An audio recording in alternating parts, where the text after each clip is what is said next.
story, and everybody loves this story when they hear it. It is such a sweet and beautiful story, and it demonstrates the perfection of the akhlaq of the Prophet ﷺ, is regarding that Sahabi who was actually not from Medina. He was a Bedouin. He didn't live in Medina. He was a Bedouin. He was from the A'rab, but he was of the righteous A'rab, and his name was Zaahir. His name was Zaahir. And he would come to Medina and always gift the Prophet ﷺ something, and the Prophet ﷺ would gift him back. They had a very good friendship together.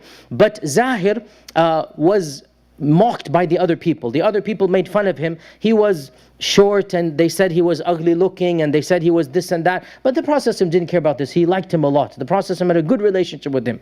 One day the Prophet ﷺ is walking in the suq, and he sees Zaahir, and he hasn't seen him for a long time. And Zaahir has not yet come to the masjid. He has to sell some merchandise, then he's going to come to the masjid. So the Prophet ﷺ is pleasantly surprised that he is seeing Zaahir. So he walks from behind Zaahir, not informing him that he has seen him. And he's in the suq, everybody's buying and selling, saying, who's going to buy, who's going to purchase? In those days, everybody would have to scream, I have this, I have that, purchase this. So the Prophet ﷺ held on to him from the back.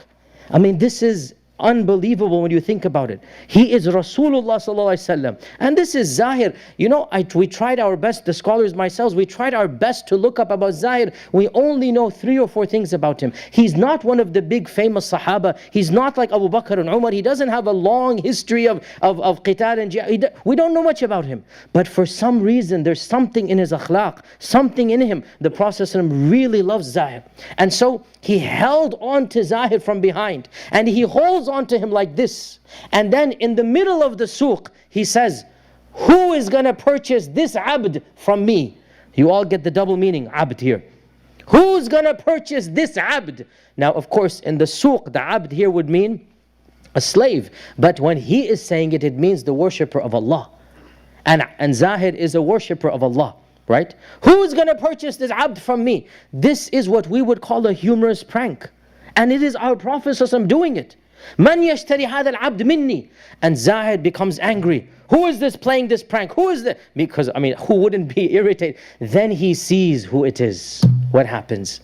The narrator says, Zaahir just melted and became limp, so that he could feel, his back could feel the skin of the Prophet ﷺ, and that he could get the barakah from the Prophet ﷺ as much as possible. Immediately he limped so that he could feel the blessed jasad of the Prophet ﷺ. And then he said, Ya Rasulullah, you want to sell me, but I'm going to come for a cheap price. What are you going to get for me? Right? I'm going to be, and the reason he's making fun of himself, because the people say bad things about him. You know how sometimes cruel people are, and they would make fun of him for his expression or his facial features or whatever. They would say that he's not a handsome man, he's whatnot. And the Prophet ﷺ said, rather, you are very expensive in the eyes of Allah. إِنَّكَ عِنْدَ اللَّهِ لَغَالٍ. You are very expensive in the eyes of Allah. Now, this incident, if it doesn't humanize the Prophet, what will? If it doesn't show us his perfection of akhlaq, then what?